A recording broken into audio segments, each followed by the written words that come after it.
అదరగొట్టే కారం రంగు రుచి ఆచి కారం పొడి. పట్నం వాసులు పల్లెకు పయనమయ్యారు. సంక్రాంతి పండుగ సెలవులు ప్రారంభం కావడంతో జనాలు సొంతూలకు పయనమవుతున్నారు.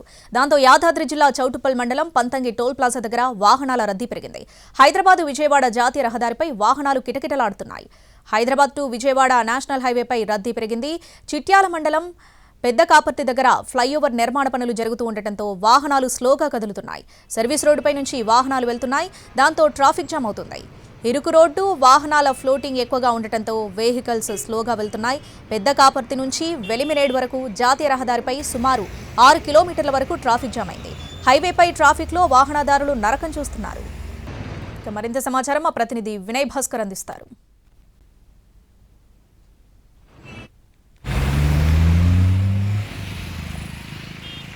65 నెంబర్ జాతీయ రహదారిపై సంక్రాంతి వాహనాల రద్దీ కొనసాగుతుంది.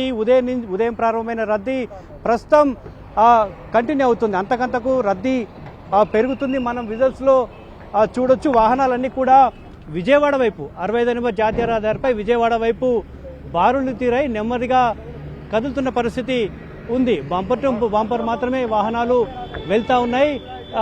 మనం ఇప్పుడు చూస్తున్న ఇది ఇక్కడ ఒక నిర్మాణం, ఇది బ్లాక్ స్పాట్ 65 నెంబర్ జాతీయ రహదారి పైన ఉన్న ఒక బ్లాక్ స్పాట్. ఇక్కడ ఫ్లైఓవర్ నిర్మాణం జరుగుతుంది. ఫ్లైఓవర్ నిర్మాణం జరుగుతున్న నేపథ్యంలోనే వాహనాలన్నీ కూడా డైవర్ట్ చేశారు. సర్వీస్ రోడ్ వెంట వెళ్తున్న పరిస్థితి ఉంది. సర్వీస్ రోడ్ నుంచి వెళ్తున్న నేపథ్యంలోనే వాహనాలు ఒకదాని వెంట ఒకటి నెమ్మదిగా కదులుతున్నాయి. ఉదయం 6 గంటల తర్వాత వాహనాల రద్దీ ప్రారంభమైంది. రద్దీ అంతకంతకు పెరుగుతుంది.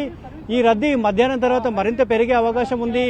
ఈ రద్దీ 24 గంటల పాటు ఇదే విధంగా వాహనాల రద్దీ ఉండే అవకాశం అయితే ఉన్నట్లు అంచనా వేస్తూ ఉన్నారు. సాధారణంగా పండగకు ముందు రోజులు అంటే 11, 12 తేదీల్లో నెమ్మదిగా రద్దీ ప్రారంభమవుతుంది. కానీ ఈరోజు రేపు సెలవు రోజులు కావడంతో ఇటు ప్రైవేట్ ప్రభుత్వ ఉద్యోగులకు సంబంధించి విద్యా సంస్థలకు సంబంధించి సెలవు కూడా కావడంతో తెల్లవారుజామునే వాహనదారులు ఇటు పట్నం వాసులంతా కూడా పండగను తమ స్వగ్రామంలో చేసుకోవడానికి బయలుదేరారు. దీంతో 65 నెంబర్ జాతీయ రహదారి పూర్తిగా వాహనాలతో కిటకిటలాడుతుంది.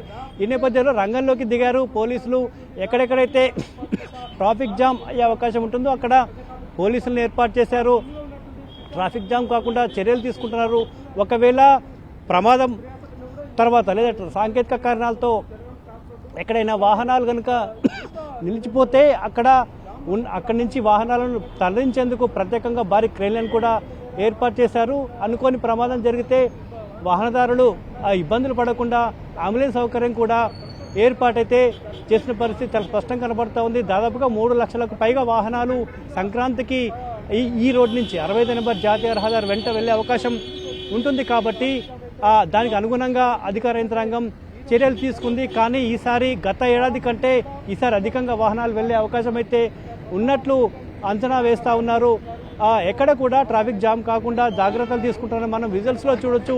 ఈ పాయింట్ వద్ద ప్రత్యేకంగా పోలీసులు బందోబస్తు ఏర్పాటు చేశారు. సీసీ కెమెరాలు కూడా ఏర్పాటు చేశారు. వాహనాల రద్దీని ఎప్పటికప్పుడు కూడా అంచనా వేస్తూ ఉన్నారు. రద్దీకి అనుగుణంగా వాహనాలను ఏ విధంగా మళ్లించాలనే అంశం సంబంధించి చర్యలు తీసుకుంటున్నారు. ప్రత్యేకంగా మెడికల్ క్యాంపును కూడా ఏర్పాటు చేశారు. మెడికల్ క్యాంప్ ద్వారా ఎక్కడైనా వాహనదారులు అస్వస్థతకు గురైతే వాళ్లకు వైద్యం అందించే విధంగా చర్యలు తీసుకుంటున్న పరిస్థితి ఉంది. మరొక వైపు ఇక్కడ ఆర్టీసీ బస్సులు కావచ్చు, లేదంటే స్థానికంగా ఉన్న గ్రామాలకు వెళ్లాల్సిన వాహనాలు మాత్రం సర్వీస్ రోడ్ నుంచి మళ్లిస్తున్న పరిస్థితి కనపడతా ఉంది. ముఖ్యంగా భారీ వాహనాలు వెళ్తున్న సమయంలోనే వాహనాలన్నీ కూడా కొంత నెమ్మదిగా కదులుతున్న పరిస్థితి ఉంది. ఈ నేపథ్యంలోనే భారీ వాహనాలను 1-2 రోజుల పాటు లేదా ప్రత్యేక సమయంలో కొంత నియంత్రిస్తే రోడ్ ట్రాఫిక్ జామ్ను నియంత్రించవచ్చనే అభిప్రాయం అయితే వ్యక్తమవుతుంది. మొత్తంగా సంక్రాంతి రద్దీ ప్రారంభమైంది.